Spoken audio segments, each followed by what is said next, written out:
অনেক তত্ত্ব কথা আপনারা শুনেছেন। আজ শুধুমাত্র গৌরচন্দ্রিকার মাধ্যমে এবং কীর্তনের মাধ্যমে আমি আপনাদের কতগুলো কথা মনে করিয়ে দিতে চাই। মন দিয়ে শুনবেন, বাবারা মায়েরা শুনবেন। বাঙালির 12 মাসে 13 পার্বণ, এগুলো আস্তে আস্তে আমরা ভুলতে শুরু করেছি। কেন বলুন তো? পাশ্চাত্য শিক্ষাকে গ্রহণ করতে গিয়ে, আধুনিকতার স্রোতে মিশে গিয়ে আমরা 12 মাসে 13 পার্বণ ধীরে ধীরে ভুলতে বসেছি। মায়েরা, 12 মাসে 13 পার্বণ যে অনুষ্ঠানগুলো ছিল আমরা ভুলতে বসেছি, এগুলোকে জাগিয়ে রাখুন। এই জন্য আমি আপনাদের বলতে চাই, একটা একটা করে আজকে বলে যাব।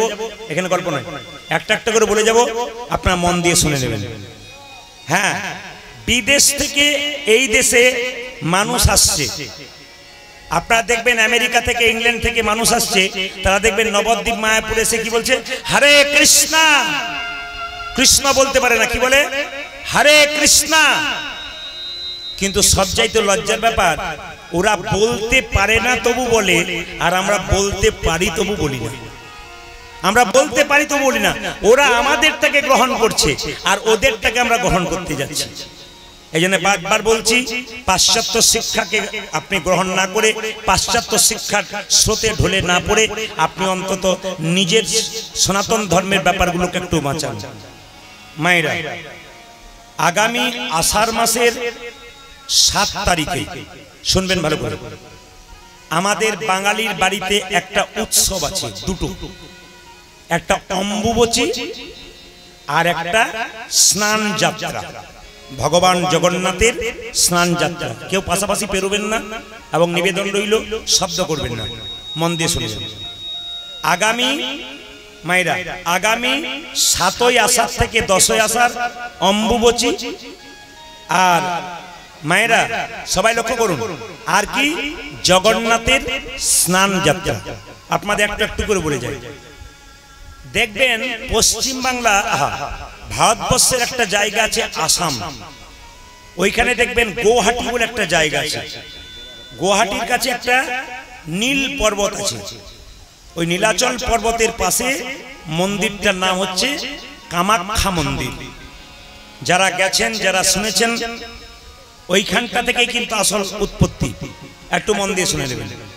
অম্বুবচীর সময় আপনারা সব চাষিবাসী মানুষ সব মাঠে চাষবাস করেন, জোরে বলুন হ্যাঁ না না। সেই দিন করেন না, কেন বলুন তো? সেই দিন পৃথিবী রজস্বল অবস্থায় থাকে, বিশেষ করে 7 তারিখ থেকে 10 তারিখ পর্যন্ত। এই অম্বুবচীর কথা যখন বলবো তখন আপনাদের বলে যাই, দেখবেন বাবা শিবের সঙ্গে বিয়ে হয়েছিল সতীর।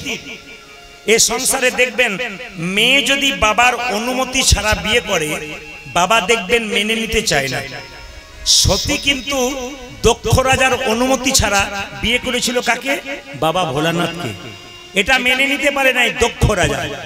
দক্ষ রাজা একটা যজ্ঞ করেছিল, মহাযজ্ঞ।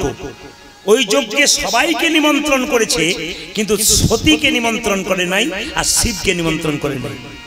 কিন্তু আশ্চর্যের ব্যাপার, সতী জোর করে বাবার কাছে ঢুকেছিল।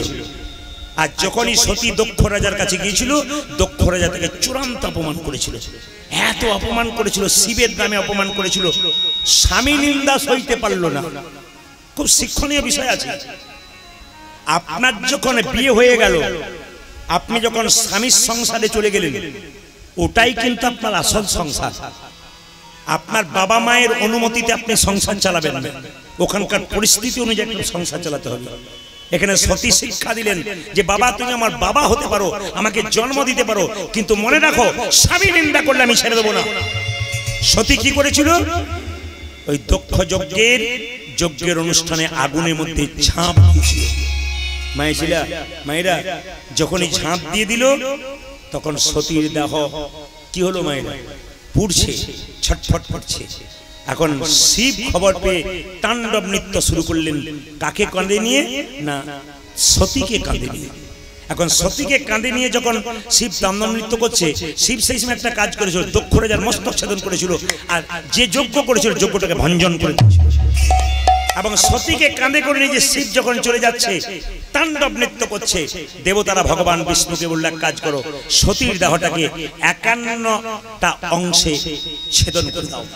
ভগবান বিষ্ণু কি করলেন মা? চক্র দিয়ে 51টা অংশে ভাগ করে দিলেন। কাকে? না, সতীর দেহকে।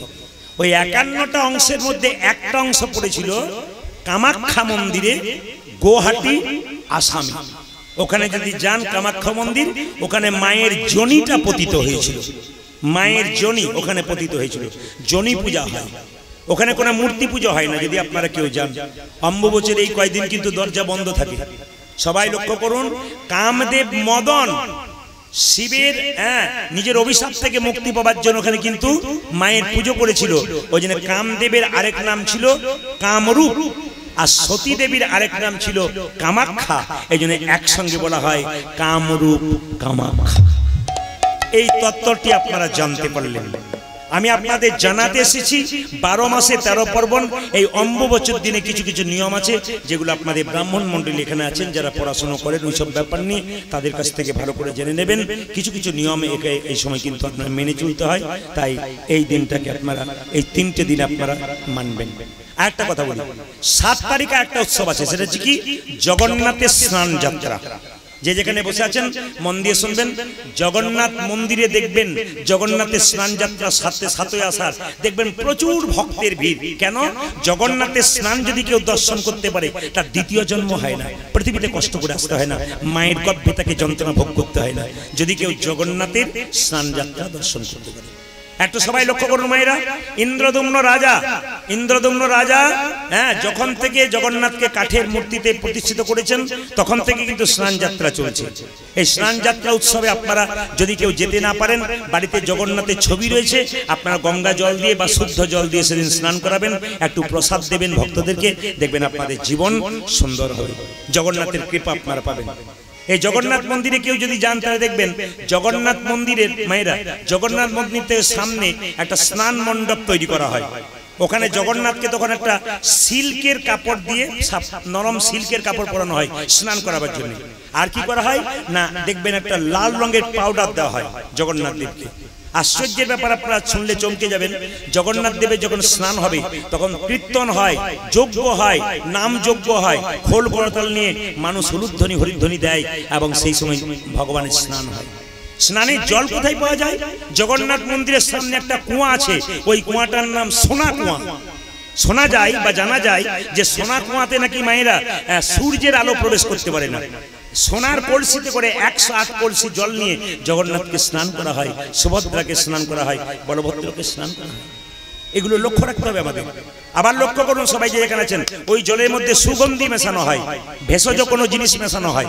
আবার লক্ষ্য করবেন জগন্নাথের যখন স্নান করানো হয় মায়েরা, তখন 14 দিন কিন্তু একটা বাড়ির মধ্যে জগন্নাথ দেবকে রেখে দেওয়া হয়। কেন? সেই সময় নাকি কথিত আছে জগন্নাথ দেবের জ্বর আসে। তো মায়েরা, ভগবানের জ্বর আসে? আসলে তা নয়, ভগবান লীলা প্রকাশ করেছেন জগৎকে শিক্ষা দেওয়ার জন্য। ওখানে একজন রাজবৈদ্য থাকে, এবং সেই দিন জগন্নাথকে ওই কয়েকটা দিন জগন্নাথকে দর্শন করতে পারে না, তাই জগন্নাথের চিত্রপট ওখানে রাখা হয় ভক্তরা মনের বাসনা পূর্ণ করবার জন্য, সেদিন জগন্নাথ দেবকে দর্শন করে। তাই আপনারা যারা বাড়িতে থাকবেন 7ই আষাঢ়, তারা অবশ্যই জগন্নাথের মূর্তি, সুভদ্রা বলভদ্রের মূর্তি নিয়ে একটু স্নান করাবেন, তুলসী পত্র দেবেন, একটু পরমান্ন তৈরি করবেন, একটু কীর্তন করবেন, আপনার দেখবেন মানব জন্ম থেকে নিতাই গৌর হরি বল হরি বল। তারা অনেকে প্রশ্ন করেন শান্তি কোথায় পাবো? অনেকে রেগে মেগে বলে শ্মশানে শান্তি আছে। ওখানে শান্তি নেই। শান্তি কোন জায়গায় আছে? একমাত্র হরিনামে। এখানে বসেছেন, ঘরের চিন্তা নেই, ভগবানের চিন্তায় আছেন। তাই আপনারা 365 দিন প্রত্যেক দিন ঘুমাচ্ছেন, আজকে দিনটা গোবিন্দের নামে দিন। আমি মেদিনীপুর একটা জায়গায় গান করতে গিয়েছিলাম, তো দিনের বেলায় গান, প্রচুর বিরাট বড় বাজার, প্রচুর ভক্তের সমাগম। তো কমিটি বলছে বাজারের লোককে, দাদা বুধবার দিন কীর্তন করলাম, আপনারা গেলেন না কেন? তো বাজারের লোক বলে, আমরা যেতে পারলাম না, প্রচুর ভক্ত হয়েছিল শুনেছি, আমরা যেতে পারলাম না, রবিবার দিন কীর্তন হলে যেতাম। বলে কেন? আমাদের রবিবার দিন বাজার বন্ধ, আর লোকের চাকরিরও ছুটি আছে রবিবার দিন, ওই দিন যেতাম। তো আমি তাদেরকে প্রশ্ন করি, যিনি বলছেন রবিবার দিন কীর্তন হলে যেতাম, বুধবার দিন হলে যেতে পারি না, তাদেরকে বলি, সে যদি বুধবার দিন বিপদে পড়ে ভগবানকে ডাকে, প্রভু বাঁচাও, ভগবান কি বলবে? তোর তো বুধবার দিন নয়, তোর তো রবিবার দিন বলে, তোকে রবিবার দিন বাঁচাও নাকি বলছেন? ভগবানের নামের কোনো সময় নাই। মহাপ্রভু বলেছেন, খাইতে শুইতে যথা তথা সব জায়গায় নাম করতে হয়। কিন্তু সব চাইতে দুঃখের ব্যাপার কি বলুন তো, হরিনাম কারা করে না? বাড়িতে মায়েরা জল থাকলে কেউ চাপা করে জল আনতে যান? জল যখন শেষ হয় তখন যান। শরীরে যখন ক্ষমতা থাকে দেখবেন তখন কেউ হরিনাম করে না। রক্তের জোর যখন থাকবে, অহংকার থাকবে, তখন দেখবেন হরিনাম করবে না। যখন শরীরে কঠিন রোগ হয়ে যাবে আর উঠতে পারছে না, বাড়ির লোক ভালো করে দেখছে না, তখন হরি ছাড়া কোনো গতি নাই। তখনই দেখবেন ওই লোকগুলো কেমন লাফালাফি কি শুরু হলো। এরকম মানুষ আমাদের জীবনে অনেক আছে। তাই সবার কাছে নিবেদন রইল, আপনারা সবাই কীর্তন করুন, ভগবানের নাম করুন, শুনুন, আপনাদের জীবন ধন্য করুন। একটু বলবেন আপনারা, বাবারা বলবেন না মায়েরা বলুন, নিমাই জন্ম নিয়েছিল বট গাছের নিচে। আমি জিজ্ঞেস করলাম নিমাই জন্ম নিয়েছিল বট গাছের নিচে, আপনি বললেন কোথায়? নিম গাছের নিচে। কিন্তু যখনই বলেছি বট গাছের নিচে তখন মায়েরা বলছে কি ভক্তি ভরে বলছে বট গাছের নিচে। না না, আমি টেস্ট করে দেখছি যে আমরা কিছু জানতে পারলাম কিনা। যীশু খ্রিস্টের যেদিন জন্মদিন হচ্ছে সেদিন দিব্যি ছেলেকে কেকের প্যাকেটটা দিচ্ছেন, লজ্জা করা উচিত। ওই সমস্ত হিন্দুগুলোকে লজ্জা করা উচিত যেদিন যীশু খ্রিস্টের জন্মদিনে কেকের প্যাকেটটা আপনার বাচ্চাকে দিচ্ছেন আর মনে পড়িয়ে দিচ্ছেন আজকে যীশু খ্রিস্টের জন্মদিন। আপনি সম্মান দেন যীশু খ্রিস্টকে, কিন্তু মহাপ্রভু কবে জন্ম নিল এটাই আমরা জানতে পারলাম না। যেদিন মহাপ্রভু জন্ম নিল হোলি খেলার দিন, রং খেলার দিন, আমরা রং খেলায় মেতে রইলাম, আবির খেলায় মেতে রইলাম। আবার সবচাইতে লজ্জার ব্যাপার, ওই যেদিন মহাপ্রভু এলেন সেদিন মাছ মাংসের দোকানে ভিড় দেখলে মাথা খারাপ। আমরা কোন জায়গায় পৌঁছাচ্ছি? সত্যি কি আমরা হিন্দু না বর্বর? অন্যান্য ধর্মের মানুষের দিকে তাকান, ওরা কি করছে, আর লজ্জা লাগা উচিত আমরা কি করছি। খুব বিচার করবেন মায়েরা। আমার কর্তব্য হচ্ছে একটাই, কি জাগিয়ে দাও, আপনাদেরকে চেতনা দিয়ে দাও। আজকে আমি শুধুমাত্র জেলায় জেলায় নয়, প্রত্যেকটি রাজ্যে রাজ্যে, আগামীতে আমি বিদেশে যাব, অনেক আমার অফার আছে, কিন্তু আপনাদের কাছে নিবেদন রইল প্রত্যেক জায়গার মানুষটা একটু জাগিয়ে দিন। শুধু কীর্তন নয়, আমরা কি করছি এগুলো জাগিয়ে দিন। কিছু কিছু বিশেষ দিন আছে যেগুলো বাড়িতে নিরামিষ করতে হয়। একবারে অন্য জাতির মতো করবেন না। আপনি হিন্দু জাতি, আপনার পবিত্র জাত, পবিত্র মন নিয়ে আপনি কাজ করবেন। আপনাকে মাথায় রাখতে হবে মহাপ্রভু পবিত্র ধর্ম শিখিয়ে দিয়েছেন। মহাপ্রভু জন্ম নিলেন মায়েরা নিম গাছের নিচে। নাম রাখলো সচিমাতা নিমাই। বাবা জগন্নাথ মিশ্র নাম রাখলো কি বিশ্বম্ভর। আবার লক্ষ্য করুন, কাঁচা সোনার মতো গায়ের রং, ভক্তগণ নাম রাখলেন গৌরাঙ্গ। মায়েরা, আমরা হাতে মাপলে, আমাদের হাতে মাপলে আমরা 3.5 হাত, মহাপ্রভু হাতে মাপলে 4 হাত। আমরা এরকম করে দাঁড়ালে আমাদের হাতটা হাঁটু পর্যন্ত যায় না, মহাপ্রভু দাঁড়ালে হাঁটু পর্যন্ত যায়। মহাপ্রভুকে আজানুলম্বিত বোঝা বলা হয়। এই দিকে তাকান, প্রথমবার বিয়ে করেছিল বল্লভাচার্যের কন্যা লক্ষ্মীপ্রিয়ার সঙ্গে, সাপে কেটে মরে গেল, 5 বছর সংসার করেছিল। দ্বিতীয় বিয়ে কার সঙ্গে? দ্বিতীয় বিয়ে হয়েছিল বিষ্ণুপ্রিয়ার সঙ্গে। বাবা জগন্নাথ মিশ্র মারা গেল, লক্ষ্মীপ্রিয়া এবং জগন্নাথ মিশ্রের যখন পিণ্ড দিতে গেল গয়াতে, মাঝ রাস্তায় পরিচয় হলো ঈশ্বরপুরী নামে একজন বিরাট পণ্ডিতের সঙ্গে। তার কাছে গোপাল মন্ত্রে দীক্ষা নিয়ে নিলেন। তখন থেকে কৃষ্ণ কৃষ্ণ বলে কাঁদতে লাগলেন। মহাপ্রভু জগন্নাথ মন্দিরে গিয়েছিলেন, গম্ভীরাতে থাকতেন। তিনি যাকেই দেখছেন ভক্তগণকে ধরে ধরে বারবার, যে করে কৃষ্ণ নাম ধরে তার পায়।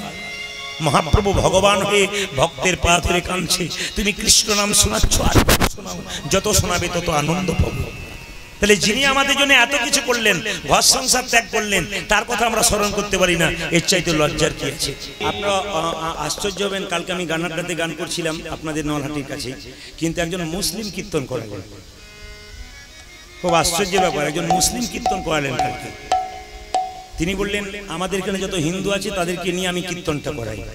এবং তিনি খুব উৎসাহের সঙ্গে, প্রচুর মুসলিম মেয়েরা ছেলেরা কালকে কীর্তন শুনছিল এবং খুব আনন্দের সঙ্গে। এত বৃষ্টি হয়ে গেল সন্ধ্যাবেলায়, কিন্তু রাত্রিতে কীর্তন হচ্ছে, সমস্ত হিন্দু মুসলিম মিলে একবার চুপচাপ বসে বসে কীর্তন শুনছে। ধন্য হলাম ওদেরকে দেখে।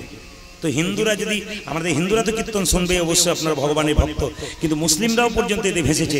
আশ্চর্যের ব্যাপার। জ্বর হলে জিভটা কেমন লাগে? মিষ্টি মিষ্টি, তেতো লাগে। আচ্ছা, তেতো লাগলে কি হয়? চিনি খেলে মিষ্টি হয়, বারবার চিনি খাবেন তেতো জিভ মিষ্টি হয়। যাদের হরিনাম ভালো লাগে না, মহাপ্রভু বলেছেন, এমন তো লোক আছে হরিনাম ভালো লাগে না, দেখবেন কিছুক্ষণ শুনবে তারপর হরিবল হয়ে যাবে। কেন বলুন তো? এদেরকে বললো এক কাজ করো, যেমন তেতো জিভে বারবার মিষ্টি ভালো লাগে না, মিষ্টি খেতে খেতে মিষ্টি হয় না, মিষ্টি খেতে খেতে খেতে খেতে একসময় তেতো জিভ কি হয়? মিষ্টি হয়ে যায়। আমাদের কীর্তন কমিটির ছেলেরা যারা অক্লান্ত পরিশ্রম করে হরিবাসর করাচ্ছেন, আপনাদের কাছে নিবেদন রইল, এখনই ওনারা একটু ভিক্ষার জন্য যাবেন আপনাদের কাছে। আপনারা যে যেমন পারবেন ওনাদের হাতে একটু দান করুন।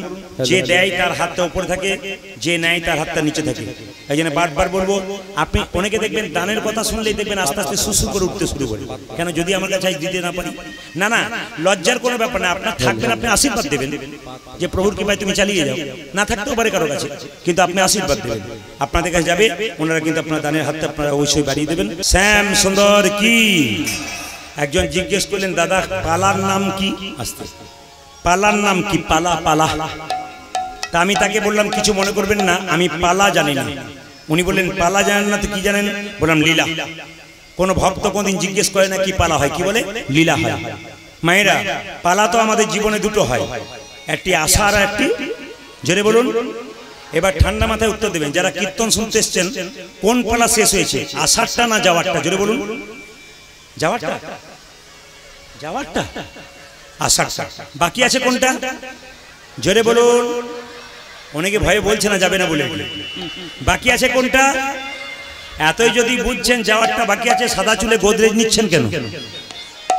আবার দেখবেন আমাদের দরজা দিয়ে যখন মরা নিয়ে যায়, বলা হরি হরি বলা হরি হরি, আপনিও প্রণাম করেন, আমিও প্রণাম করি। কি ভাবি বলুন তো? ও বোধহয় গেল, আমি বোধহয় যাবো না। এটা আসছে যে ব্যাপার। কিন্তু যিনি মরে গেলেন তিনি আমাদের শিখিয়ে দিয়ে গেলেন, আমি মরি নাই, আমাকে দেখে শেখো। আমি যেমন মাচাই হেলতে দুলতে চললাম, তুমি যতই সংসারে লাফালাফি করো, একদিন আমার মতো তোমাকে হেলতে দুলতে চলে যেতে হবে। ও মায়েরা, আপনার দান দিয়ে দিয়েছেন, মাথায় কাপড়টা নিন। আজকে লীলার নাম ভগবান শ্রীকৃষ্ণ একটি সাপের মাথায় নেচেছিল। হরে কৃষ্ণ। এই যে ভগবান শ্রীকৃষ্ণ একটা সাপের মাথায় নেপেছিল, ওই সাপটার নাম কি সবাই জানেন? কালিয়নাগ। আস্তে। তো সাপের মাথায় যে নেচেছিল, আমার দিকে তাকাবেন, তো যে সাপটার মাথায় নেচেছিল সাপটার নাম কি? আপনারা চিৎকার করবেন না, দান নেবেন খুব ধীরে ধীরে। কালিয়নাগ। কালিয়নাগের মায়েরা, সাপের মাথায় চক্র থাকে না, এস চিহ্ন, জোরে বলুন হানা না থাকে না, এস চিহ্ন। আচ্ছা ওটা কি বলুন তো? ওটা কৃষ্ণের চরণ চিহ্ন। যে যেখানে বসে আছেন মন দিয়ে শুনে নেবেন, সাপের মাথায় যে এস চিহ্ন থাকে ওটা কৃষ্ণের চরণ চিহ্ন। ওইরকম সাপ দেখলে দূর থেকে প্রণাম করতে হয়। আমি মায়ের মন্দিরে প্রণাম করিলাম, আপনাদের জাগ্রত মা। আর আমার কার্ডে যারা দেখবেন ঠিকানাতে দেখবেন মা মনসা লেখা আছে। আমাদের বাড়িতে 7টা মা ওরকম পাষাণ মা আছেন, এবং মায়ের মন্দিরে আমার জেঠিমা প্রদীপ দিয়েছিল, ওই তখন থেকে নাম প্রদীপ। তা আপনাদের কাছে নিবেদন রইল যে যেখানে বসে আছেন মায়েরা, একবারে মন দিয়ে শুনবেন। সাপের জিভটা কাটা না গোটা? জোরে বলুন। সাপের জিভ কাটা না গোটা? গোটা কাটা। আচ্ছা, কাছ থেকে দেখেছেন না হাতে নেড়ে দেখেছেন? একবার ছুঁয়ে দেখবেন কি সুন্দর আরাম হয়। মায়েরা, সাপের জিভটা কাটা কেন? গরুর পাখির নাম শুনেছেন তো? সে মায়ের দাসিত্ব মোচন করবার জন্য স্বর্গ থেকে অমৃত এনে বৃন্দাবনে কদম গাছের উপরে রেখেছিল। এখন সাপগুলো ভেবেছে মাটিতে পড়ে যায়, তাহলে আমরা কি করবো? একটু চেড়ে চেড়ে খাবো, আমাদের একটু লাভ হবে, অমর হয়ে যাব। কিন্তু যে ঘাসের উপরে চেড়েছিল, অমৃত তো পড়ে নাই, চারটে চারটে তাদের জিভটা দুটুকরো হয়ে গেছিল। সেই ঘাসটার নাম কি? এরকা ঘাস, যাকে বলা হয় কুশ ঘাস। ওই ঘাসটাতে চারটে চারটে দুটো, তখন থেকে সাপেদের জিভ দুটুকরো। কালিয়নাগ পূর্বজন্মে কে ছিল? সাপের মাথায় কৃষ্ণ নাচলো। কই আমার মাথায় নাচলো না যে? আপনারা কীর্তন শুনতে এসছেন, আপনার মাথায় নাচলো না যে? ভাগ্য করে আসতে হয়, কিছু কর্ম না করলে ফল পাওয়া যায় না। আপনি ব্যাংকে টাকা জমা দেবেন, তবে তো লাইন দেবেন টাকা তুলবার জন্য। টাকা জমা দেবেন না তো লাইন দেবেন কি করে? এই জন্য আপনাদের কাছে নিবেদন রইল, ভক্তি সম্পদ ভগবানের কাছে জমা দেন, কৃপা সম্পদ আপনি লাভ করবেন। আজকে যে কীর্তন শুনছেন না, আপনারা কি করেন? ছেলের বিপদ হলে, মেয়ের বিপদ হলে মন্দিরে গিয়ে গড়াগড়ি দেন। কোনো দেবার দরকার নাই, যদি হরিনামে আসতে থাকেন না, ভগবান বলে তুই যে সম্পদ জমা দিয়েছিস আমাকে ডাকার দরকার নাই, তোর বিপদকালে গিয়ে আমি নিজেই হাজির হয়ে যাব। কেন? আজকে কীর্তন শুনছেন বলে। এই জন্য হরিবাসরে আসতে হয়, নিজের দেহটাকে দিতে হয়, ভগবানের কাছে প্রার্থনা করতে, প্রভু এ দেহ বহ ভাগ্য বলে পেলাম, আর যদি না পাই তাই ভাগ্য বলে পেয়েছি, তুমি কৃপা করে দিও। সবাই লক্ষ্য করুন যে যেখানে বসে আছেন মায়ের। কালিয়নাগ পূর্ব জন্মে ছিল রাজা চন্দ্রধ্বজ, তার পেটে একবার প্রচন্ড যন্ত্রণা হয়েছিল। এইদিকে কোনো মতেই ভালো হচ্ছে না। একজন বলল, রাজা তোমার পেটের যন্ত্রণা ভালো হতে পারে, একটা উপায় আছে। বলে কি? তুমি যে রাজবাড়িতে বাস করো তার পূর্ব দিকে একটা সরোবর মানে পুকুর আছে, ওই পুকুর একটা রাজহাঁস খেলা করছে, ওটাকে ধরে এনে কেটে তাকে হত্যা করে তার পিত্তটা খেতে পারলে তোমার পেটের যন্ত্রণা ভালো হবে। মায়েরা, পিত্ত যখন খেতে গেল তখন রাজহাঁস চিৎকার করে বলল, রাজামশাই আমাকে না মেরে যদি আপনার রোগ ভালো হয় তার উপায় বলি। বলে কি? আমাকে যে সরোবর থেকে ধরে আনলে তার উত্তর দিকে এক মুনি বসে আছে, মুনি, তার চরণ ধোয়া জল পান করলে তোমার পেটের যন্ত্রণা ভালো হবে। মায়েরা, রাজা বলে কথা, একটা সোনার পাত্র নিয়ে গিয়ে মুনিকে বলল, মুনি তুমি তোমার পাটা দিয়ে দাও। যে না পাটা বাড়িয়েছে মুনি, পুঁজ আর রক্ত, ছি, এই জল পান করতে পারবো না। ও মুনি, বাঁ পাটা গিয়ে দাও, পুঁজ রক্ত তো রয়েছে, পোকা কিলবিল কিলবিল করছে। জলটা পান করতে পারলো না, কিন্তু মাথায় করে নিয়ে এলো। বৈষ্ণবের চরণ ধোয়া জল মাথায় নিতে হয়।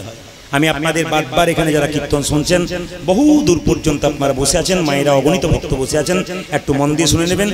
বৈষ্ণব যদি বাড়িতে যায় না, তার চরণ ধোয়া জল একটু বোতলে রাখতে হয়। গঙ্গা থেকে জল বোতলে করে আনলে প্রথমে ঘোলা লাগে, তারপর পরিষ্কার হয়ে যায়। বৈষ্ণবের চরণ ধোয়া জল বোতলে ভরলে প্রথমে ঘোলা লাগবে, তারপর পরিষ্কার হয়ে যাবে। এই লাভ কি হবে? বাড়ির চারিদিকে ছড়িয়ে দিতে হয়। যা চঞ্চল মন, স্থির নাই, তার মাথায় দিতে হয়। যে দেখবেন সংসারে কোনো উন্নতি করতে পারছে না, তার মাথায় দিন, বৈষ্ণবের কৃপা হবে। যেমন দেখবেন আপনারা কীর্তন তো হচ্ছে, কিছু মনে করবেন না, মায়েদের জায়গায় একবার চ্যাপ হয়ে বসে আছেন। বাবাদের দেখবেন, আপনার এখানে যেন বলি নাই, বাবাদের দেখবেন চটি গুটি একবার উঠবে, একবার বসবে, একবার উঠবে। আবার কিছু ব্যক্তি আছে দেখবেন, একবার গেল খেলো আবার বসলো। একজন বলছে, দাদা 365 দিনে 350 দিন গান শুনি, বিড়ি খাওয়া ছাড়তে পারলাম না। মানে উনি গান শুনেছেন কিন্তু বোঝেন নাই, মানে শুনেছেন কিন্তু বুঝতে পারেন না যে গান শোনার মানেটা কি। সবাই লক্ষ্য করুন যে যেখানে বসে আছেন মায়েরা। তো রাজা চন্দ্রধ্বজ কি করেছিল না, চরণ ধোয়া জলটি পান করেছিল না, তার স্ত্রী দুজন পান করেছিল। সেই সময় মুনি ছুটে এসে বলল, রাজা তুমি আমার চরণ ধোয়া জলকে অপমান করলে, আমি তোমাকে অভিশাপ দিলাম, তোমার সর্পকুলে জন্ম হোক। চন্দ্রধ্বজে কেঁদে কেঁদে বললে, হে মুনিবর, হে মুনিজীব, অভিশাপ যদি দিলে আমার মানুষ কুলে জন্ম হোক, তবে আশীর্বাদ দাও যেন তোমার চরণ লাভ করতে পারি। যেই না বলেছে চরণ লাভ করতে পারি, তখন মুনি বলল, শোনো, তুমি যেহেতু আমার চরণ ধোয়া জল মাথায় করে এনেছো, সেহেতু আমি তোমাকে আশীর্বাদ দিলাম, একদিন তুমি কালিয়ানাগ সাপ হবে, আর তোমার মাথাতে ভগবান শ্রীকৃষ্ণের নৃত্য হবে। তাহলে বৈষ্ণবের আশীর্বাদ কাজে লেগে যায়। মায়েরা, ওই জন্য বলুন, পরম বৈষ্ণব কি? পরম বৈষ্ণব কি? এই জাতিতে বৈষ্ণব হলে হবে না, আচরণে বৈষ্ণব হতে হবে। জাতিতে বৈষ্ণব তারা দেখবেন, যারা প্রকৃত জাতিতে বৈষ্ণব, তাদের বাড়িতে মাছ মাংস ডিম ঢোকে না। ইদানিং কালে কারো কারো বাড়ি ঢুকতে শুরু করেছে। কিন্তু প্রকৃত বৈষ্ণব আপনি হতে পারেন, আমি হতে পারি, যদি ভগবানের ভজন করতে পারি। দিকে তাকাবেন, 100 ভাইয়ের দাদা দুর্যোধন খুব চঞ্চল ছিল, উনি ভগবান পান নাই। কথাগুলো মন দিয়ে শুনবেন। 100 ভাইয়ের দাদা দুর্যোধন প্রচন্ড চঞ্চল, উনি ভগবান পান নাই। কিন্তু পাঞ্চপাণ্ডবের দাদা যুধিষ্ঠির খুব স্থির ব্যক্তি ছিলেন, উনি ভগবান পেলেন। তাই পুরুষ মানুষের মধ্যে দেখবেন, যে মানুষ খুব চঞ্চল, ওর রেকর্ডটা দেখবেন, ওর ঘরের সংসারে খবর নেবেন, ওর উন্নতি নাই। আমি আসরে দাঁড়িয়ে বলে দিলাম, এই হরিবাসরে দেখতে পাবেন, যে মানুষ খুব চঞ্চল, খালি ছটপট ছটপট করে ওঠে বসে যায়, এদের লক্ষ্য করবেন, এদের সংসার উন্নতি নেই। কেন বলুন তো? এ তো চঞ্চল, এ তো স্থির নাই। এই যে যার স্থির মতি থাকে তার গোবিন্দ কৃপা হয়। পঞ্চপাণ্ডবের দাদা যুধিষ্ঠির স্থির ছিলেন, উনি ভগবান পেলেন, আর দুর্যোধন চঞ্চল ছিলেন, উনি ভগবান হারালেন। তাই দুর্যোধনের দলের লোক আপনি যদি হন, তাহলে ভগবান হারাবেন, আর যদি যুধিষ্ঠিরের দলের লোক আপনি হন, তাহলে ভগবানের চরণ আপনি লাভ করবেন। মায়েরা, এই দিকে তাকাবেন। আপনাদের নলহাটি এলাকাতে আমি অনেক জায়গাতে আসছি, কিন্তু আপনাদের দেখতে পাচ্ছি পদ্ম পুকুর খুব কম। যে পুকুরে পদ্ম ফুল আছে আছে কিন্তু খুব কম। কিন্তু আমার এলাকাতে গেলে আপনারা দেখতে পাবেন প্রায় জায়গাতে পদ্ম পুকুর আছে। যেখানে পদ্ম ফুল আছে মায়ের, একটা সাপ আছে, ওই সাপটার নাম পদ্মনাগ। ও যদি একবার কামড়াতে পায় না, পার পর্যন্ত উঠতে দেবে না। কিন্তু বলুন তো, যেখানে পদ্মনাগ থাকে সেই জলটা বিষ হলো না, আর কালিন্দির কালো দলে একদহে মানে কালীদহে কালিয়ানাগ থাকে, ওই জলটা বিষ হলো কেন? একটাই কারণ, কি? কালীদহে হদে ভগবান বারবার, কালীনাগ বারবার ভগবান কি বলেছিল, প্রভু উদ্ধার করো উদ্ধার করো, কিন্তু ভগবান শোনে নাই। তখন ভগবানকে কালিয়ানাগ বলেছিল, তুমি যদি আমাকে প্রেম করে তোমার সঙ্গে না পেলাম, তোমার সঙ্গে শত্রুতা আরম্ভ করবো। কি করলো না, কালীদহ হদে প্রচন্ড বিষ ঢালতে শুরু করলো। জল আর বিষ সমান হয়ে গেল। ওই পথ দিয়ে কোনো পশু পাখি পেরিয়ে গেলে তারা বিষের জ্বালায় ছটফট ছটফট করে মরে। আর মরবার আগে ভগবানকে কেঁদে কেঁদে বলে, প্রভু তোমার বৃন্দাবনে বাস করছি, নদীর জল পান করছি, গাছের ফল ফল খাচ্ছি, আর প্রেমানন্দে তোমার গুণগান গাচ্ছি। এত কষ্ট কেন? যখনই পশু পাখি মরতে শুরু করছে, ভগবানকে ডাকছে, কালিয়ানাগ মনে মনে ভাবছে যখনই তোমাকে ডাকবে তখন তুমি এখানে ছুটে আসবে, আমাকে কোথাও যেতে হবে না, আমি এখানে বসেই তোমার চরণ লাভ করব। আপনাদের এই কানাইপুরে একটা ভালো ঘটনা শুনলাম, যেটা না বলে আমি থাকতে পারছি না। এখানে কানাইপুরে সবাই আমাকে সন্ধ্যাবেলায় বলল, সব জায়গায় যা পাবেন পাবেন, এখানে ওটা পাবেন না। বললাম কি পাবো না? বলছে কানাইপুর এলাকাতে কোনো মাতাল নাই। আপনাদের হাসি দেখে বুঝতে পেরেছি পার্টি আছে, তাছাড়া সিগন্যাল তো আগে থেকে দিয়ে দিয়েছে না, কি বলছেন? এ আমার কান যেমন আছে এদিকে এদিকে, পার্টি সব জায়গাতে আছে। এদিকে তাকাবেন, এদিকে তাকাবেন। আমাকে একজন বললো পার্টি নাই, বলে পার্টি আবার না থাকে জগায় মাথায় সব জায়গায়। যেমন কিছুক্ষণ আগে একজন লাফাচ্ছিল, এরা সব তাড়িয়েছে বলে, নইলে ও বেটা তো জাল চলছিল আর কি, ও পাওয়ার নিয়ে আছে আজকে। বলে আজকে হরিনাম আছে, আজকে দেখে নেবো একটা। তবে একটা কথা বলে কি, আপনাদের এলাকাতে যে আছে তা একটা প্রমাণ দিয়ে দিই আপনাদেরকে, একটু শুনবেন। আমি যখনই নলহাটি ঢুকতে যাব, এই ছেলেগুলোকে ফোন করলাম, তার আগে একজন দেখছি দোকান থেকে, আমি গাড়িটা দাঁড় করেছি রেল স্টেশনের কাছে, একজন দোকান থেকে এসে বলছে, আমি তখন বুঝে নিলাম যে পার্টি আছে। আমার দাদা সকাল থেকে চালাচ্ছেন, বলে মুখ ধুই আমি ওইটা নিয়ে, আমি বেশ মেনে নিলাম। তখন উনি বলছেন, আপনি যদি কিছু না মনে করেন আমি একটা কবিতা শোনাই। বললাম কি কবিতা শোনাবেন? বলে আমি যা যা কবিতা লিখি। বাহ, প্রণাম আপনাকে, আপনি মাতাল মানুষ, আপনি কবিতা লেখেন? বলে ওইটাই তো আমার প্রতিভা। বললাম কিরকম কবিতা? তখন কি বলছে দেখুন, বলছে দুধে জল, আপেলে পোকা, বিড়িতে শক্তি আর মদে বল। দুধে পোকা, আপেলে পোকা, দুধে জল, বিড়িতে শক্তি আর মদে বল। আমি তখন বললাম আচ্ছা কবিতা লিখেছেন আপনি, আমাকে দু চার লাইন শিখিয়ে দিন। বলছে না, এবার আপনি বলুন। আমি কবিতা জানি না। এই ছেলেগুলো তখন যা আসছে আর কি, ফোনের মাধ্যমে বললো যাচ্ছি, তখন বলছে আপনি বলুন এক লাইন। বললাম আমার জানা নাই। বলছে আমি যেটি খাই আমাকে একটু বলুন। আমার তাহলে এক লাইন আমি বলে চলে যাই, তুমি আর দাঁড়িও না। বলে কি? খাবে যেডি, ফুলবে বডি, শ্মশান তোমার জন্য রেডি। ও আর আমার কাছে আসে নাই, ওইখান থেকে বিদায় নিয়েছি। এই জন্য যে পার্টিটা ঘুরছে ওকে একবার আমার কাছে ডেকে দিন, ওকে একবার দি, নইলে ও সোজা হবে না তো। হরে কৃষ্ণ। যেটা বলুন রাধা রানী কি, শ্যাম সুন্দর কি, মদন মোহন কি। আবার অনেক জায়গাতে আমরা যাই তো চাঁদা আদায় হয়, তো বলে দাদা রক্ষা কালী চাঁদা দেন, শ্মশান কালীর চাঁদা দেন। বললাম তোরা কৃষ্ণ পুজো করতে পারিস না? ওই তোমাদের কৃষ্ণ তো নিরামিষ কিছু খায় না, আর কালী পুজো করবো দেবো, আর মানে কি সুন্দর ব্যাপার আর কি আমাদের। আবার সব চাইতে লজ্জার ব্যাপার কি বলুন তো, কিছু মনে করবেন না, সব চাইতে লজ্জার ব্যাপার কি বলুন তো, এইটাই সব চাইতে লজ্জা। আপনাদের এলাকায় আছে কিনা জানি না, আপনার মাকে আপনি হসপিটালে ভর্তি করেছেন 6 মাস ধরে, আপনার হাতে আর টাকা নাই, চিকিৎসা করতে করতে আপনার শেষ হয়ে গেল, আপনার মা মারা গেল, এবার শ্মশানে যাবে বলে যখন পাড়ার লোককে ডাকতে যাচ্ছে, তখন বলছে তোর মাকে পুড়িয়ে দিতে পারি, শুধু দিয়ে দিবি, একবারে যাবো দিয়ে চলে আসবে। এটা কিন্তু অন্য জাতির মধ্যে নেই, এটা আমাদের মধ্যে আছে। এগুলোকে বন্ধ করুন। প্রত্যেকটি হিন্দু মানুষের কাছে প্রদীপ পালের নিবেদন রইল, এগুলো বন্ধ করুন। আপনি পেট ভরে মিষ্টি খাইয়ে দেবেন আপনার যদি টাকা থাকে, কিন্তু ওটা দেবেন না, আপনার মা স্বর্গে যাবে না, আপনার মায়ের কোনো লাভ হবে না। আপনি নিয়ে যাবেন মদ খাইতে খাইতে, আপনার মায়ের কোনো লাভ হবে না। বারবার বলে দিলাম, আপনার বাবা মারা গেলে কাউকে মদ দেবেন না, আপনি ধ্বংসের দিকে যাচ্ছেন, আপনি কোনো উপকার পাচ্ছেন না।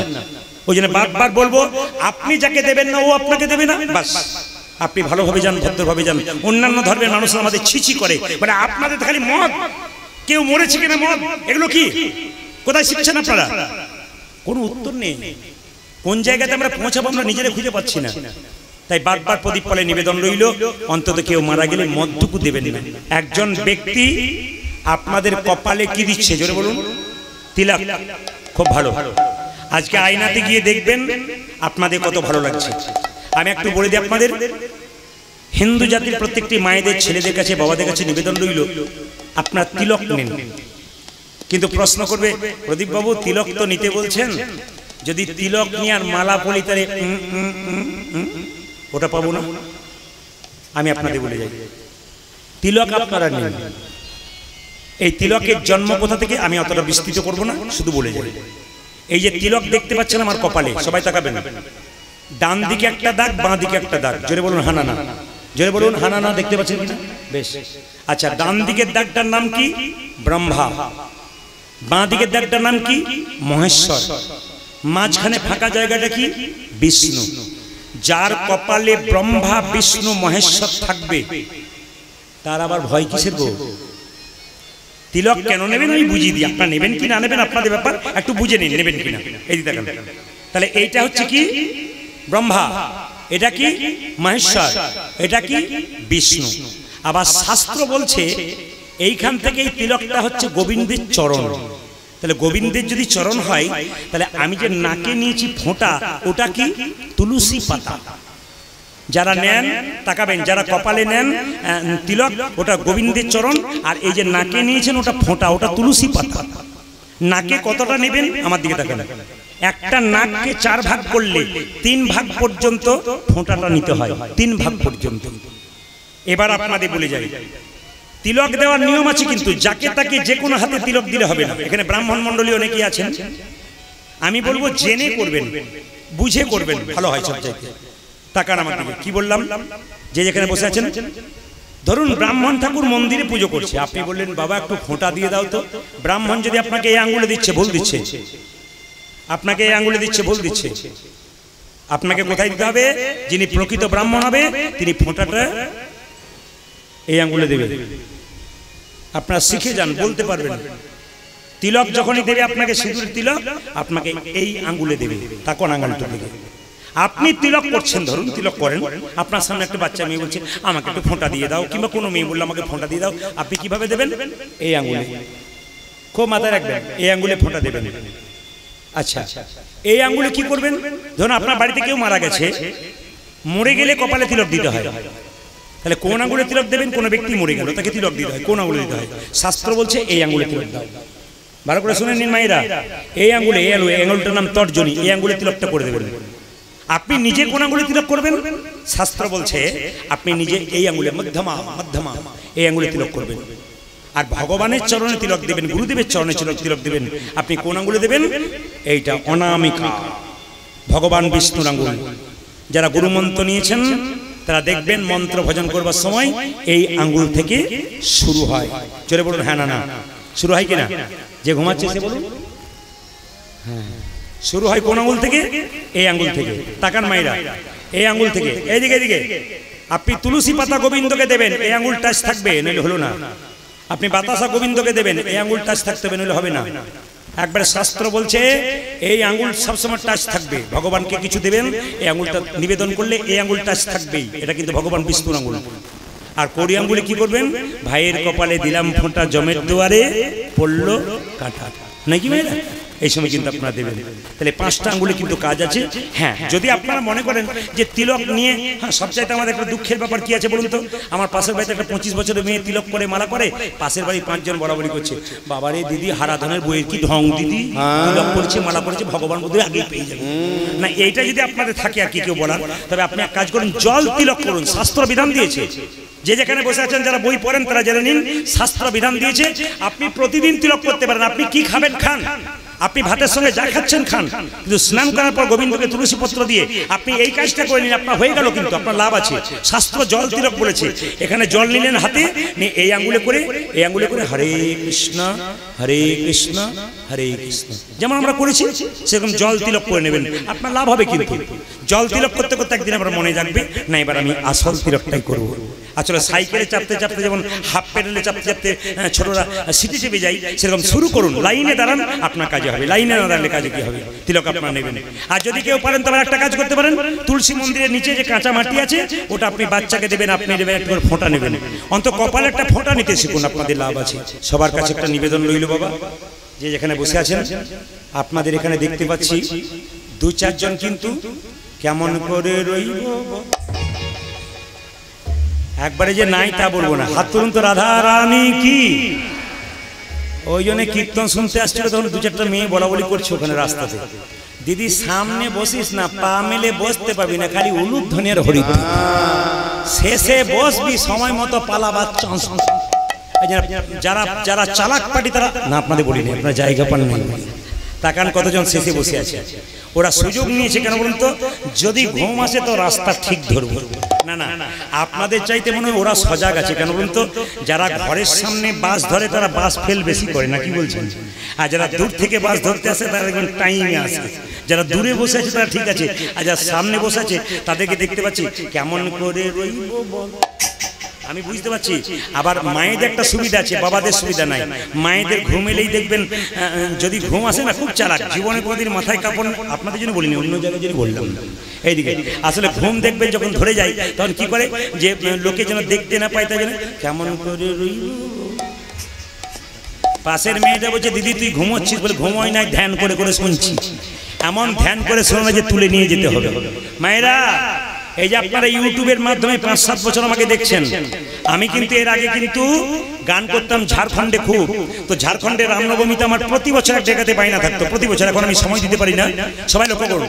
ওখানে নিয়ম হচ্ছে বিকেল 4টা থেকে 7টা রামায়ণ হবে, আর 7টার পরে কীর্তন হবে 10টা পর্যন্ত, ওদের ওটা নিয়ম। তো রামনবমীর দিনে কীর্তন হবে। তো আমাকে কমিটি ছেড়ে বলছে প্রদীপ বাবু এ বলছে একটা দারুণ জিনিস এনেছে। দারুণ জিনিস কি এনেছি না, কি এনেছি না, একজন বিখ্যাত রামায়ণ পাঠক এনেছি। কারো পোষমাস কারো সর্বনাশ। এই দেখান মাইরা কি বললাম, বিখ্যাত রামায়ণ পাঠক এনেছি, তার বয়স 80 বছর। শুনবেন? আমার দাদা চেয়ারটা দিন। হ্যাঁ আপনি শুনুন।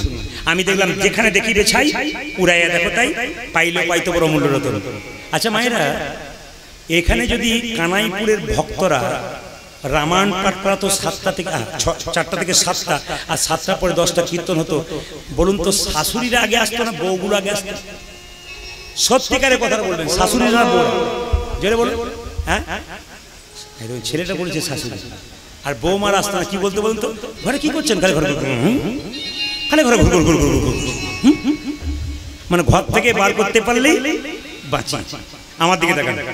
তো একজন কীর্তন রামায়ণ শুরু হয়েছে, একজন ঠাকুমাকে তার নাতনি আঙ্গুলে ধরে আনছে, রামায়ণ শুরু হলো, ঠাকুমা পা লম্বা করলো, রামায়ণ চলছে, ঠাকুমা গা লম্বা করেছে, রামায়ণ শেষ হলো, কীর্তন শুরু হলো, ঠাকুমা নাক ডাকতে শুরু করলো। এইবার দেখুন কীর্তন শেষ হয়ে গেল, ঠাকুমাকে নাতনি বলছে ঠাকুমা চলো বাড়ি চলো। ঠাকুমা বলছে আরম্ভ হলো, বলে আজ আর হবে না, কাল হবে, চলো। 3 দিন কীর্তন, আস্তে আস্তে 3 দিন কীর্তন হয়ে গেল। কুঞ্জ বর্ণনের দিনে এসে বলছে বাবা প্রদীপ তোর কীর্তনে যে কি মজা, আমি সারা বুঝলাম। আমরা ঠাকুমা তুমি তো ঘুমোচ্ছিলে, বলে ওইটাই তো আসল কাজ। বলে কিরকম? বাড়িতে আমার ছেলেরা এত ভালো, গ্রীষ্মকালে হয়ে যাচ্ছে, গ্রীষ্মকালে 3টে করে ফ্যান দেয়, 2টো করে ঘুমের ট্যাবলেট দেয়, ঘুমই আসে না। আর তোর কীর্তনে কি ঘুম, বাহ লাভ আছে তাহলে, যেখানে ঘুমাচ্ছে তার লাভ আছে না, কি বলছেন? এখন লক্ষ্য করুন, যিনি রামায়ণ পাঠ করছেন তার কাছে বলছে বাবা তোর রামায়ণ পাঠের বলি হারিয়ে যায়, দারুণ রামায়ণ পাঠ। তো রামায়ণ পাঠ করছে, বুড়িমা তুমি তো ঘুমোচ্ছিলে, কি রামায়ণ পাঠ শুনলে? বলছে বাবা 3 দিন ধরে রামায়ণ পাঠ শুনলাম, সব জিনিস বুঝেছি, একটা বুঝি নাই, রাম রাক্ষস না রাবণ রাক্ষস। রামায়ণ পাঠক রেগে বললো রাম ও রাক্ষস নয়, রাবণ রাক্ষস নয়, রাক্ষস আমি যে তোমাকে বোঝাতেই পারলাম না। তা কীর্তন যদি বোঝাতে না পারি, আপনার বলবেন প্রদীপ পাল রাক্ষস এসেছিল। হাত তুলুন, সবাই মিলে হাত তুলুন একসঙ্গে। কালিয়ানাগকে দমন করতে যাবে কৃষ্ণ, সবাই হাত তুলবেন। কৃষ্ণ কেশব কেশব, হ্যাঁ বাবারা একবার হাতটা তুলে দিন, সবাই তুলে দিন। হ্যাঁ তবে আপনাদের একটা কথা বলে যায়, আগামী মনে হয় আগামী পরশু তারিখে, আগামী পরশু তারিখে বোধ হয় 22 তারিখ নাকি বাংলার, ইংরেজি 4 তারিখ ভোট গণনা শুরু হবে। আমি কিন্তু রাজনীতি করি না, আমার একমাত্র উপাস্য দেবতা ভগবান কৃষ্ণ। আমি শুধু আপনাদের বলতে চাই, প্রত্যেকটি জনগণকে আমি কথা বলতে চাই করজোরে, আগামী 4ই জুন ভোট গণনা হবে। আপনারা কারো মধ্যে কেউ বিবাদ করবেন না, ঝগড়া করবেন না। আপনি সংসার থেকে চলে যাবেন, আপনার ছেলেমেয়েরা অনাথ হয়ে যাবে। আপনি ভোট দান করেছেন, ওটা আপনার অধিকার, আপনি যাকে দিয়েছেন, আপনাকে কেউ ওটা আপনার ব্যক্তিগত ব্যাপার, আপনি কাকে দেবেন না দেবেন ওটা আপনার ব্যক্তিগত ব্যাপার, আপনি যাকে দিয়েছেন দিয়েছেন। কিন্তু ফল প্রকাশের পরে যিনি পদ পাবেন তার জন্য ঈশ্বরের কাছে প্রার্থনা করে যাব, যে উনি যেন জনগণের পাশে থেকে জনগণের মঙ্গল করতে পারেন এবং ওনার দীর্ঘায়ু কামনা করব যিনি আসুন না কেন পদে। তার জন্য আমরা ভগবানের যে প্রার্থনা করব। শুধু আপনাদের বলবো, আপনারা কেউ বিবাদ করবেন না, সুবাদে থাকুন, মিলেমিশে থাকুন, কোনো ঝগড়া নয়, বিবাদ নয়, যা হবে হবে সব গোবিন্দের চরণকে স্মরণ করে। নিতাই গৌর হরি বল। একটা নির্দেশ আপনাদের দিয়ে যাই, যারা কম বয়সে ছেলে আছে তাদেরকে বলবো, বাড়িতে বাবা মা যদি বেঁচে আছেন, সকালবেলায় ঘুম থেকে উঠে বাবা মাকে প্রণাম করতে শেখো, আশীর্বাদ পাবে। যদি বাবা মা বেঁচে না আছে, তাদের ছবি যদি দেওয়ালে টাঙানো আছে, প্রণাম করে কাজে বেরো, প্রণাম করে কাজে থেকে ফেরো। আস্তে আস্তে মহাপ্রভু ঘর থেকে বেরোতেন, নাম বিলোতে সচী মাতাকে প্রণাম করে বেরোতেন, ঢুকবার সময় প্রণাম করতেন। স্বয়ং কলিযুগের ভগবান শিখিয়ে দিয়ে গেলেন, মায়ের আশীর্বাদ নিয়ে কেউ যদি বেরোতে পারে, বাবার আশীর্বাদ নিয়ে কেউ যদি বেরোতে পারে, জীবন তার সুন্দর হয়। তাই আমি আপনাদের একটা কথা বলতে চাই, যে যেখানে যে মায়েরা আপনাদের ছোট ছোট বাচ্চাগুলোর ব্যাগ পিঠে সকালবেলায় একটা 50 কেজি বা 5 কেজি ব্যাগ দেবার আগে আপনি ছেলেকে বলবেন মন্দিরে একবার প্রণাম করে আয়। অনেকে তো এখন কি বলুন তো, কেজি 1 কেজি 2 তে পড়াচ্ছেন না, কিছু মনে করবেন না, একটা বিরাট বড় ব্যাগ, ছেলে যত ভারী তার চাইতে ভারী ব্যাগটা পিঠের উপরে দিয়ে দিচ্ছেন, আপনারা দেবেন। কিন্তু আপনাদেরকে বলি, সকালবেলায় বলবেন ভগবানের চরণে প্রণাম কর, তোর দাদু ঠাকুমাকে প্রণাম কর, আমাকে তোর বাবাকে প্রণাম কর। এটা শেখাবেন, সংস্কার শেখাবেন, আপনার লাভ আছে। আমি চাই হিন্দু সনাতন ধর্মের মানুষ সংস্কার শিখুক, আমি চাই হিন্দু সনাতন ধর্ম আরো জেগে উঠুক, আমি চাই আপনারা মহাপ্রভুকে সম্মান দিন, আমি চাই আপনারা শাস্ত্রের সম্মান দিন, আমি চাই আপনারা বৈষ্ণবের সম্মান দিন, আমি চাই আপনারা ব্রাহ্মণের সম্মান দিন, আমি চাই আমাদের সমাজটাকে সুন্দর করে তৈরি করে আমরা যেন এক হয়ে সবাই মহাপ্রভুর ভক্ত নিতাই গৌর হরি বল। এটা আমি চাই। আমি বিবাদ চাই না, আমি সুবাদ চাই, আমি মিলন চাই। এই জন্য আজকে আপনাদের হরিবাসরে আপনারা তাকিয়ে দেখুন, কত অগণিত ভক্ত এখানে বসে আছেন, একবারে চারিদিক দিকে ঘিরে। আপনাদের কাছে আমি প্রার্থনা করলাম ভগবানের কাছে, আপনাদের সকলে কৃষ্ণ ভক্ত সন্তান হোক। দেখবেন দাদা ভাইরা, আপনার রাস্তা দিয়ে পেরিয়ে যান, তখন বিড়াল পেরিয়ে গেলে গাড়ি থামান না, জোরে বলুন, বিড়াল পেরিয়ে গেলে গাড়ি থামান না? হ্যাঁ, আপনাদের বলে যায়, যদি আপনারা 4 চাকাতে যাচ্ছেন, মায়েরা বিড়াল পেরিয়ে গেল গাড়ি থামাতে হয়। ভাইয়েরা সব মোটরসাইকেলে যাচ্ছে, বিড়াল পেরিয়ে গেল থামাতে হয়। কেন বলুন তো? বিড়াল সতর্ক করে দেয় সামনে বিপদ আসছে। এটা অনেকে দেখবেন কুসংস্কার বলে, না কুকুর পেরোলে আমরা দাঁড়াই না, আমরা ছাগল পেরোলে দাঁড়াই না, গরু পেরোলে দাঁড়াই না, কিন্তু আমরা কেন বিড়াল পেরোলে দাঁড়াবো? এর প্রত্যেকটা শাস্ত্রের যুক্তি আছে, এমনি নয়। যারা কিচ্ছু জানে না তারা বলে দেয় এগুলো কুসংস্কার, ওদের কথা ছাড়ুন, সংস্কার এগুলো। আপনার যখন বিড়াল পেরিয়ে যাবে, আপনার তারা আছে, আপনি রাস্তা যেতে হবে, আপনি একটা কাজ করবেন, জয় নরসিংহদেব, জয় নরসিংহদেব, জয় নরসিংহদেব, এই কথাটি আপনি 3 বার বলবেন, আপনারা বিপদ হবে না। তবে একটা কথা বলে যাই আপনাদেরকে, যে যেখানে আছেন, আপনারা গালে হাত 2-4 জন দিচ্ছেন, আমি বলতে চাইছি জগতের যিনি কৃষ্ণ মালিক তার গালে হাত আছে? এত ছবি দেখেছেন, কেউ দেখাতে পারবেন কৃষ্ণের গালে হাত আছে? আপনি গালে হাত দিচ্ছেন কেন? একটা সংসার চালাতে গিয়ে ভাবছো বসে চলবে কিসে? তুমি ভাববার কে? যিনি ভাববার তিনি ভাবছেন, তুমি বসে বসে ভাবো তাকে। আজকে ভাববার সময় দিয়েছি, ভাবছো বসে চলবে কিসে? তুমি ভাববার কে? যিনি ভাববার তিনি ভাবছেন, তুমি ভাবো তাকে। আমি একটা কথা বলে যাই, আপনারা অভিশাপ কুড়িয়ে নেবেন না। যাত্রার অভিশাপে কাজ হয় না কিন্তু বাবা। আমার বাড়ির পাশে একটা শাশুড়ি আর বউ সবসময় ঝগড়া করে। শাশুড়িটা বউটাকে বলে তোমার পা খসে পড়ুক, ঠ্যাং খসে পড়ুক, আর বউটা বলে তোমার চোখ দুটো খসে পড়ুক। ওই চোখও খসে না, ওর ঠ্যাংও খসে না। কেন বলুন তো? দুজন তো অভক্ত। কিন্তু যদি একবার ঠিক জায়গায় পড়ে যায়, অভিশাপ কিন্তু লেগে যায়। কার অভিশাপ লেগেছিল? শাস্ত্রের বিচারে কথা বলবো, আমাদের সমাজে 4 জন অভিশপ্ত হয়ে আছে সীতার অভিশাপে।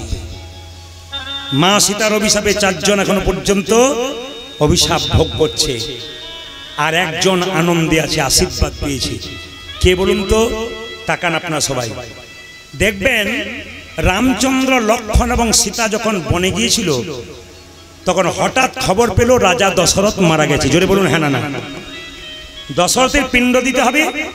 রাম এবং লক্ষ্মণ দুজনে নগরে নগরে পিণ্ডের ব্যবস্থা করতে গেছে। হঠাৎ সীতা মাকে আকাশবাণী করে কে বলছে, বৌমা সীতে কে? আমি তোমার শ্বশুর মশাই রাজা দশরথ। কি চাও? খিদে পেয়েছে মা, বড় যন্ত্রণা গো, আমায় খেতে দে। বাবা কি খেতে দেবো গো? কিছু তো নাই, আমায় বালির পিণ্ড দাও। কি করে দেব আমি বালির পিণ্ড? আপনি আমার বাবা, আমি বালির পিণ্ড কি করে দেবো? দাও মা, ওতেই সন্তুষ্ট হব, তুমি আমায় বালির পিণ্ড দাও। তাকান, সীতা বালির পিণ্ড দিয়েছিল। মায়েদের পিণ্ড দেওয়ার অধিকার নেই, কিন্তু কখন থেকে হলো? যখন থেকে সীতা দিল। আপনার স্বামী স্ত্রী বেঁচে আছেন, ছেলে মেয়ে নাই, আপনি মারা গেলেন, আপনার পিণ্ড কিন্তু আপনার স্বামী দিতে পারে। আপনার স্বামী মারা গেছে, আপনি স্বামীর পিণ্ড দিতে পারেন। সীতা দেবীর কাছ থেকে শিখলেন। খুব দামি কথাগুলো শুনে নিন যারা কীর্তনে আসলে তখন বসে আছেন। সীতা দেবী পিণ্ড দিলেন, সাক্ষী রাখলেন 5 জনকে। তাকাবেন, ব্রাহ্মণ মা, ফল্গু নদী এসেছি মা, তুলসী বৃক্ষ এলাম, গাভী এলাম, বটবৃক্ষ এলাম। কজন হলো? গুনবেন, 5 জন। সাক্ষী রইলে তোমরা, আমি আমার শ্বশুর মশাই তথা বাবাকে বালির পিণ্ড দিলাম, সাক্ষী রইলাম। রামচন্দ্র ফিরে এলেন। সীতে, কি ব্যাপার, কি করছিলে তুমি? বাবাকে পিণ্ড দিলাম। চুপ করো, আমি পিণ্ডে জোগাড় করতে গেছি, তুমি পিণ্ড দিবি কোথা থেকে? আমার বাবা আমায় বলেছে, আমার শ্বশুর মশাই বলেছে আমায় বালির পিণ্ড দাও, আমি দিলাম। চুপ করো। সাক্ষী, আমার বাবা তোমার হাত থেকে পিণ্ড দিল, সাক্ষী 5 জন। ওই দেখো ব্রাহ্মণ, ওই দেখো বটবৃক্ষ, ওই দেখো তুলসী বৃক্ষ, ওই দেখো গাভী, ওই দেখো ফল্গু নদী। জিজ্ঞেস করলো সীতা দেবী, ব্রাহ্মণ বলে দাও কি আমি আমার বাবাকে পিণ্ড দিলাম, স্বীকার করো। না। ব্রাহ্মণ মিথ্যা কথা বলে দিল, না তুমি পিণ্ড দাওনি। সীতা অভিশাপ দিলেন, ব্রাহ্মণ তুমি দেখলে আমি পিণ্ড দিলাম, তবু তুমি অস্বীকার করলে, আমি তোমাকে অভিশাপ দিলাম, পুজো পাঠ করে যতই দান দক্ষিণা পাও তোমার পেট কোনোদিন ভরবে না। আমার মুখের কথা নয়, এটা আমার মুখের কথা নয়, এটা কিন্তু সীতার অভিশাপ। আমার পাশে একজন ব্রাহ্মণ আছেন, খুব বয়স্ক মানুষ, উনি আমাকে এই গল্পটি দিয়েছিলেন। উনি বলেন, বাবা অনেকে শুনে তর্ক করবে, কিন্তু আমি তো জ্ঞানী ব্রাহ্মণ, আমি তো পড়াশোনা করেছি, আমি জানি অভিশাপটা সীতামা আমাদেরকে দিয়েছে গো, আমাদের পূর্ণ হবে না। উনি খুব সুন্দর বলেন, ওনাকে আমি এলেই প্রণাম করি, খুব শ্রদ্ধা করি ওনাকে। উনি আমার মাথায় হাত দিয়ে আশীর্বাদ করেন, বাবা তুমি যেখানে যাচ্ছ অনেক এগোচ্ছ, তোমাকে আশীর্বাদ করি। আশীর্বাদ নেন। উনি আমাকে গল্পটা শুনিয়েছিলেন, আমি ওনাকে জেঠু জেঠু করি, উনি খুব ভালোবাসেন। তো বলেছিল, তুমি দান দক্ষিণা পাবে যত, অভাব তোমার মিটবে না। তুলসী বৃক্ষ না, না তুমি দাও না, অভিশাপ দিলাম, তোমার পাতা গোবিন্দ সেবাই লাগবে, ঠিক কথা। তোমার বৃক্ষ এখানে সেখানে হবে, বিভিন্ন বন্য পশু পাখিতে তোমাকে প্রস্রাব পায়খানা করে দেবে। তুলসী গাছের উপরে কুকুর প্রস্রাব করে দেয় না? জোরে বলুন হ্যাঁ না? বিভিন্ন পাখি পায়খানা করে দেয়, প্রস্রাব করে দেয়, করে না? কারো অভিশাপ? সীতা। ফল্গু নদী না, না তুমি দাও নাই, অভিশাপ দিলাম। কি? বর্ষাতে যখন অন্য নদীতে অথই বান চলবে একুল ওকুল, তখন তুমি শুকিয়ে যাবে,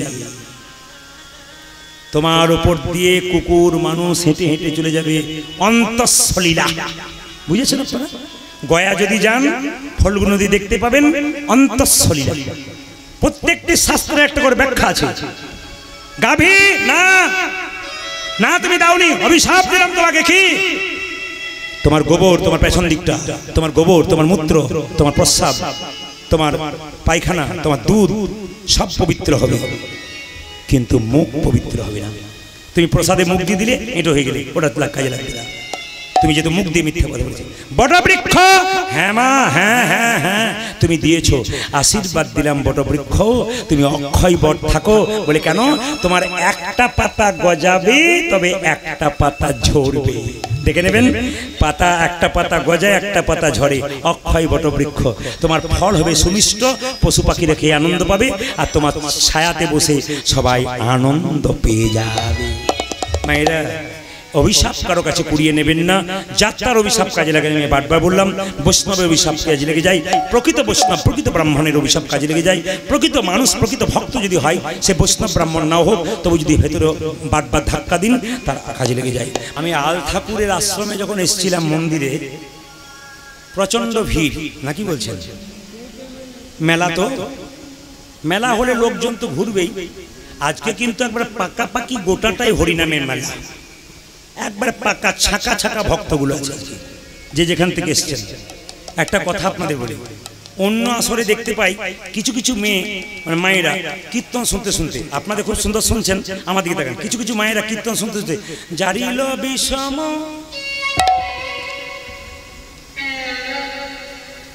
এখানে নাই।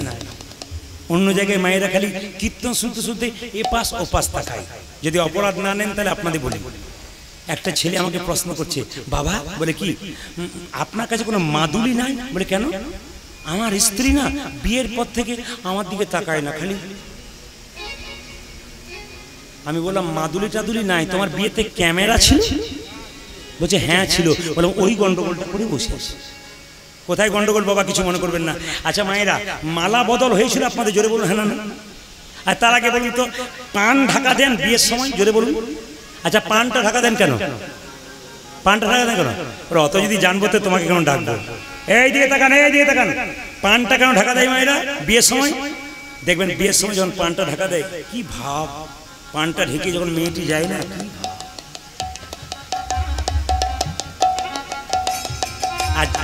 আর যিনি পিড়েতে দাঁড়িয়ে থাকেন ওনার আবার ভাব।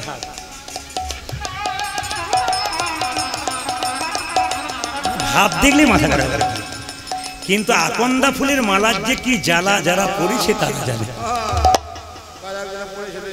আচ্ছা কিছু মনে করবেন না, অনেকগুলো ব্যাপার আছে, একটু বলে দিয়ে যাই। এদিকে তাকাবেন, মোবাইলের বাংলা কথা কি? হাত তুলে কেউ বলুন তো। হ্যাঁ দেখি মোবাইলে বাংলা কথা কি? বাহ, কে বলেছে একটু হাত তুলুন। খুশি, খুব খুশি। অনেকেই কিন্তু দেখুন, অধিকাংশ মানুষ জানে না মোবাইলে বাংলা কথা ভ্রাম্যমান। খুব দামি কথা বলেছিল, মোবাইলের বাংলা কথা হচ্ছে ভ্রাম্যমান। এখন মোবাইলটাও গন্ডগোল হয়েছে। আগে দেখবেন মা যোগমায়া রাধা কৃষ্ণের মিলন করতে, যেটা বলুন হ্যাঁ না, ঘটক। গুরু আর গোবিন্দের ভক্ত ভগবানের মিলন করতে গেলে গুরুর দরকার, ঘটক। আর বিয়ে দিতে গেলে ছেলে মেয়েদের ঘটক দরকার, নাকি নাকি বলছেন? ছেলে মেয়ের বিয়ে দিতে গেলে এখন আর ঘটক নাই, হ্যালো আর গেল, নাকি বলছেন? এইরকম করতে করতে কত বউ যে ঘর থেকে হ্যালো। আমি আপনাদের একটু বলতে চাই যে সবচাইতে দুঃখের ব্যাপার কি জানেন? কিছু মনে করবেন না, কীর্তনের রস আছে তো, একটু লাস্টে না দিলে হয় না। কেন না প্রথম থেকে দিলাম না কেন? দু চারজন মা জারিল বিষম, তখন আমি বুঝতে পারছি যে এইগুলো না দিলে কাজ নাই। মানে আমাদের সব রকম মালপত্র আনতে হয়, কেন ডিজাইন রাখতে হয়, কারণ না হলে জাগবে না তো। কি করবেন, আমাদের তো রাখতে হয়, দোকানে সব রাখতে হয়। এইদিকে তাকাবেন, এইদিকে তাকাবেন। আমার পাশের বাড়িতে একটা লোক বোম্বেতে চাকরি করে, ওর স্ত্রীকে প্রত্যেকদিন দুপুরে ফোন করে, আমার দিকে তাকান, দুপুরে ফোন করে, হ্যালো চম্পাবতী, চম্পাবতী, মানে বউটাকে বলে চম্পাবতী, খুব করে বলছে চম্পাবতী, চম্পাবতী। দিন নাই দুপুর নাই খালি চম্পাবতী, চম্পাবতী। ফোনটা ধরছে না কেন? ও দুপুরবেলায় খবর নিচ্ছে তোমরা খেয়েছো কিনা। বোম্বে তো কাজ করতে গেছে। আর কিছুক্ষণ পরে একটা ফোন এসছে, বাবারে কি ডিজাইন, কোমর বেঁকে যাচ্ছে। তার মানে কি বলুন তো, ওটা স্বামীর ফোন নয়, আলাদা জায়গায় লেগেছে। ওটা স্বামী নয়, আসামির ফোন। না আমাদের সমাজটা কত নিচে নেমে যাচ্ছে, আমি তাই বলছি। আবার কিছু মনে করবেন না, পান ঢাকার কথা যখন বললাম, পানটা হলো যোগ মায়া। মানে পানটা সরিয়ে মেয়েটি যখন স্বামীর মুখ দেখে তখন মায়ার যোগ হয়। আমি তোমার, তুমি আমার। একটা জায়গায় বাসা ছিলাম, এক কাকাবাবু বলছে, বাবা তুমি যে বলে পান সরালে মায়া হয়, আমার 3টে ছেলে 3টে বউ, মায়ায় নাই খালি ঝগড়া করছে। বলে মায়া থাকবে কি করে? পান ঢাকা দেবার আগে রাস্তাতে কতবার দেখা। আর আপনাদের মালার কথা বললাম, ক্যামেরাম্যানের কথা। বিয়ের সময় দেখবেন মেয়েটি যখন স্বামীকে মালা পরাতে যায়, তখন দেখবেন এরকম করে মালাটা পরায়, মানে শুভ দৃষ্টি হয়। সত্যিকারের কথা, শুভ দৃষ্টি হয়। মেয়েটি স্বামীকে, হ্যাঁ মেয়েটি স্বামীকে মালাটা পরাচ্ছে, বাজনা বাজছে, কি মধুর বাজনা। আর সঙ্গে সঙ্গে যখন মালাটা পরাতে যাচ্ছে মেয়েটি স্বামীকে, মানে শুভ দৃষ্টি হবে। পেছন থেকে যখন ক্যামেরাম্যান বলছে, এই দিকে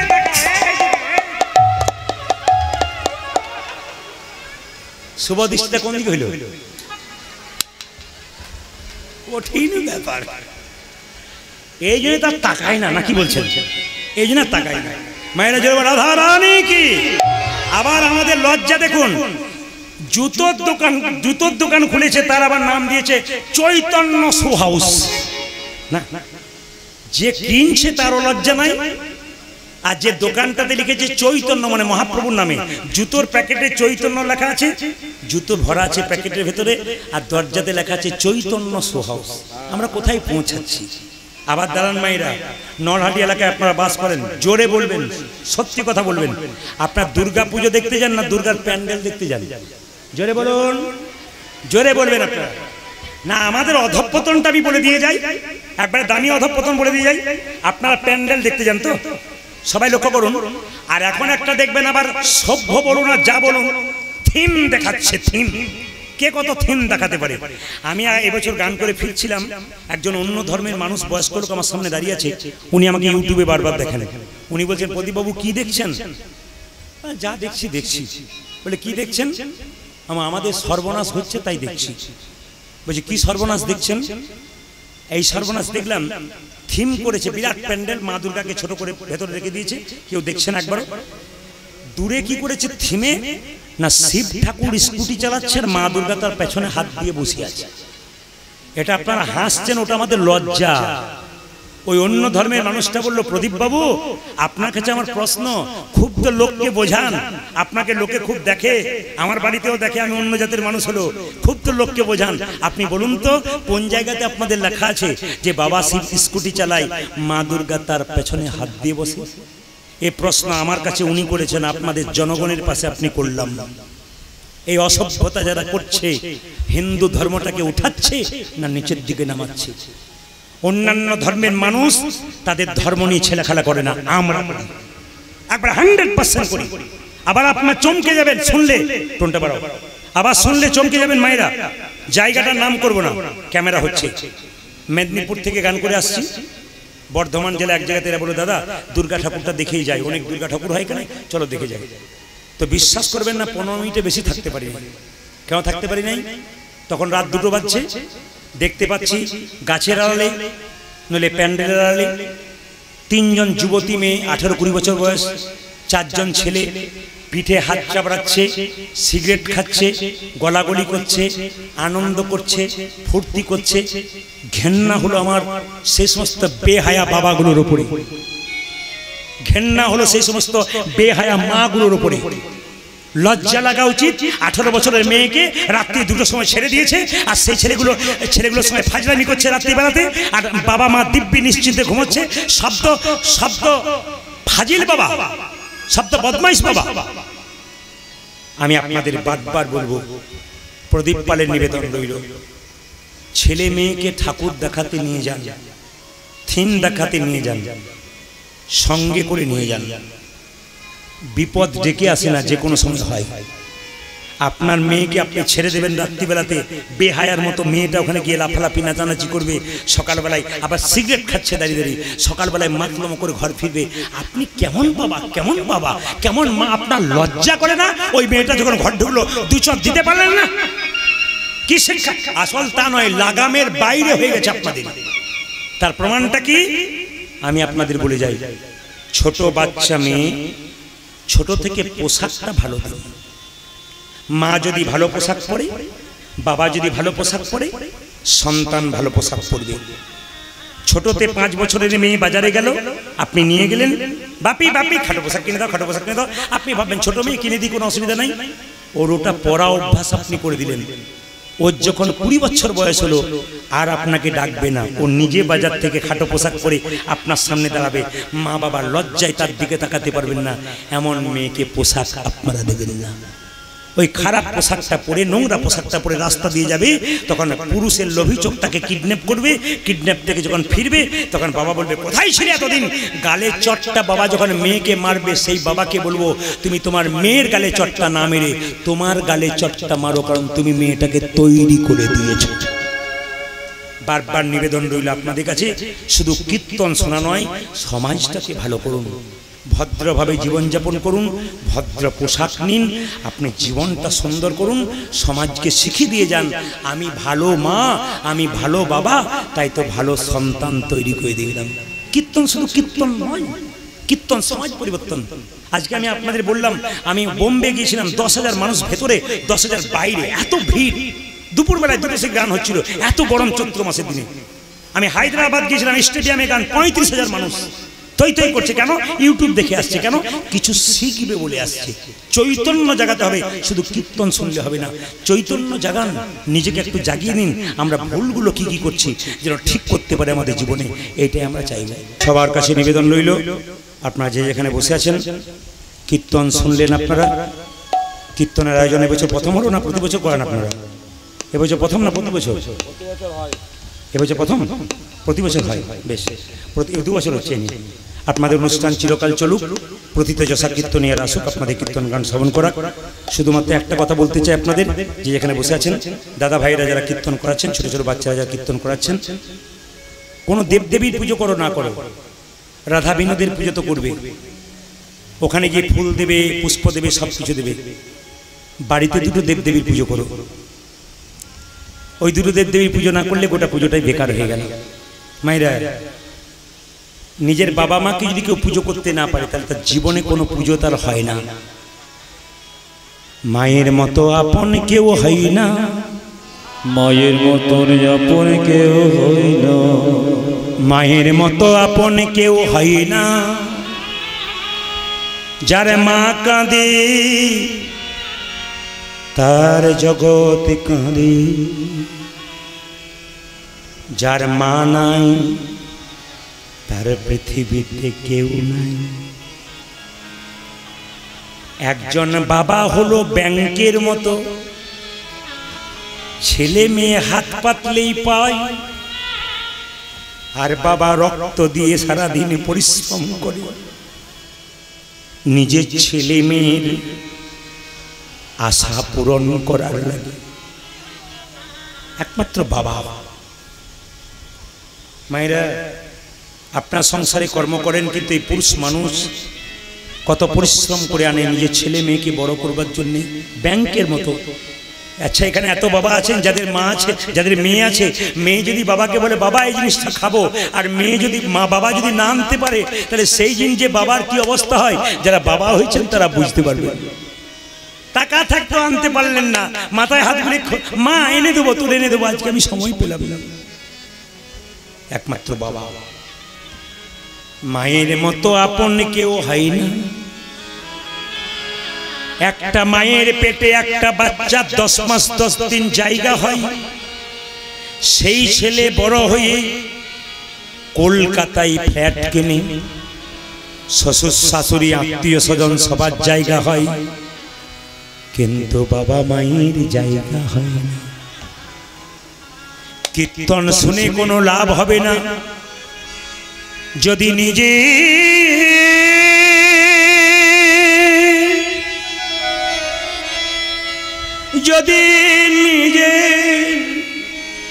নিজের বিবেককে প্রশ্ন করলেন না, আমি কি করলাম। বারবার বলবো, যতগুলো ছেলে কীর্তন করাচ্ছ, যারা কম বয়সের আছেন, যারা মায়েরা আছেন, রক্তের গরমে বৃদ্ধ বৃদ্ধাকে কাঁদাবেন না, একদিন আপনার খুব কাঁদতে হবে। মা যে কি জিনিস, যার বাড়িতে আছে সে জানে, যার নাই সে জানে। রাত্রিবেলায় কীর্তন শুনতে এসেছেন,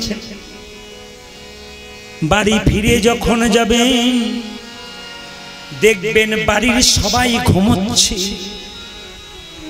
কিন্তু বাবা মা যদি বেঁচে থাকে সবার ঘুম,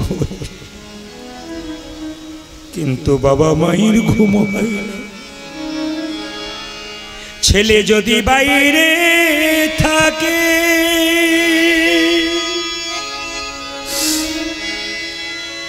তবে কি মা বিছানায় ঘুমাতে পারে?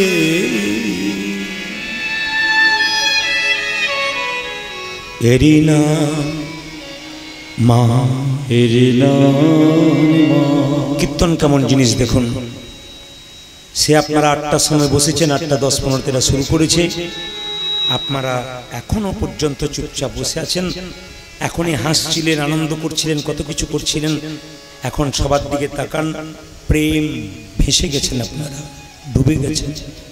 আমার গুরুজি বললেন এরকম কীর্তন করবি, মানুষের ভেতরে ঢুকে যাবি, চৈতন্য জাগিয়ে দেবি, যেন মানুষ তোকে মনে রাখতে পারে। দাগ কেটে যাবি ভেতরে, মা বাবাকে সম্মান দিবি, পৃথিবীতে সব জায়গায় জিতে যাবি। যে মা বাবাকে সম্মান দেয় না সে 4 তলা বাড়ি করে, কিন্তু জ্বালার তার শেষ হয় না। ছেলে যখন স্কুলে যায় মা 20 টাকা দেয়, আরো 20 টাকা পকেটে ভরে দেয়, খোকারে রাস্তায় যদি তোর খিদে পেয়ে যায় টাকাটা রাখ। মা বাড়িতে রান্না করে সবাইকে খাবার দিয়ে দেয়, মায়ের থালাটা ফাঁকা থাকে। পৃথিবীতে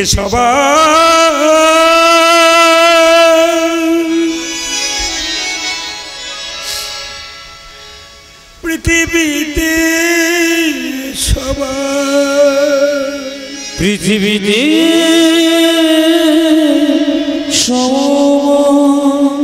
এ পৃথিবীতে সবাই অভিমান করে, কিন্তু মা কোনদিন অভিমান করে না। অভিমানী হয়ে চলে যায় না। মায়ের থালাতে কিছু নাই, দিব্যি তো আপনি চেটে পুটে খেয়ে নিলেন। শেষে মাকে যাওয়ার সময় প্রশ্ন করে গেলেন, তুমি রেখেছো কিনা? আমরা কেউ প্রশ্ন করি না। না খেয়ে মা এত খুশিতে থাকে, সন্তান খেলে মায়ের আনন্দ এত বেড়ে যায়। বাস বাড়িতে কুটুম্ব এলে সবাই তো খেয়ে নেন, মায়ের দিকে তাকিয়ে দেখেছেন? সবাইকে দেওয়ার পর মায়ের থালা দিকে থাকে, কেউ আমরা দেখি না। একমাত্র ইনাদের অবদান, পৃথিবীতে ইনারা আছেন বলে সবকিছু আছে। মেয়ে যদি মায়ের বাড়ি যায়, মেয়ে যতই টাকা পয়সার মালিক হোক, তবু মা শেষে মেয়ের পকেটে শাড়ির কোণে 200 টাকা গুঁজে দেয়, বেটা ওটা নিয়ে যা। মেয়েরা বাপের বাড়ি যায় না কখন থেকে? যখন থেকে তার মা বাবা মরে যায়, তখন থেকে কোনো মেয়ে আর বাপের বাড়ি যেতে চায় না। আমি অনেককে প্রশ্ন করেছি, দিদি যাও না কেন? এখন যারা বাড়িতে আছে তারা মা বাবার মতো ভালোবাসা দিতে পারে না। কীর্তনের উপরে, কীর্তন মানুষকে কাঁদায়, কীর্তন মানুষকে শেখায়, কীর্তন বিবেক জন্মগ্রহণ করে, কীর্তন মনুষ্যত্ব জন্ম দেয়। এই জন্য কীর্তন ছেলে মেয়েকে নিয়ে শুনতে আসতে হয়। বাবা মার সঙ্গে বসে বাচ্চাকে নিয়ে কীর্তন শুনতে হয়। ছেলের মাথায় হাত দিয়ে বলবেন কথাগুলো কি বলছে দেখ। ওদেরকে বইয়ের মুখটা গুজিয়ে দিয়ে সবসময় রাখবেন না, এই জায়গাগুলোতে আনবেন। এখানে বললে অনেক শিক্ষা আছে, ছেলে মেয়েদের চৈতন্য হয়। আজকে মায়ের কথা আমি আর বলবো না, শুধু একটা প্রমাণ দেব। চাণক্য পণ্ডিতের নাম আপনারা শুনেছেন না? ওই চাণক্য পণ্ডিত যখন 5 বছর বয়স ছিল, মায়ের কোলে বসছিল। একজন জ্যোতিষ এসে বসছিল, মা তোমার ছেলে রাজা হবে গো, তোমার ছেলে রাজা হবে। মায়েরা, আপনার ছেলেকে কেউ যদি বলে রাজা হবে, আপনার খুশি হবে না? তো চাণক্য পণ্ডিতের মা ছেলেকে কোলে নিয়ে বলছে, খোকা তুই রাজা হবি, তুই রাজা হবি, আমাকে ভুলে যাবি না তো? কেন মা? জ্যোতিষ বলেছে তোর দাঁতগুলো সামনে বড়। অনেকেরই তো বড় হয়, কিন্তু তোর যে দাঁতগুলো বড় না, তোর দাঁতগুলো বড় দেখে লক্ষণ থেকে বললো জ্যোতিষ তো রাজা হবি, তুই আমায় ভুলে যাবি না তো বাবা? চাণক্যদেব মায়ের কোল থেকে নেমে গিয়ে একটা ইটের টুকরো এনে দাঁত দুটো ফটাফট ভেঙে দিয়েছে।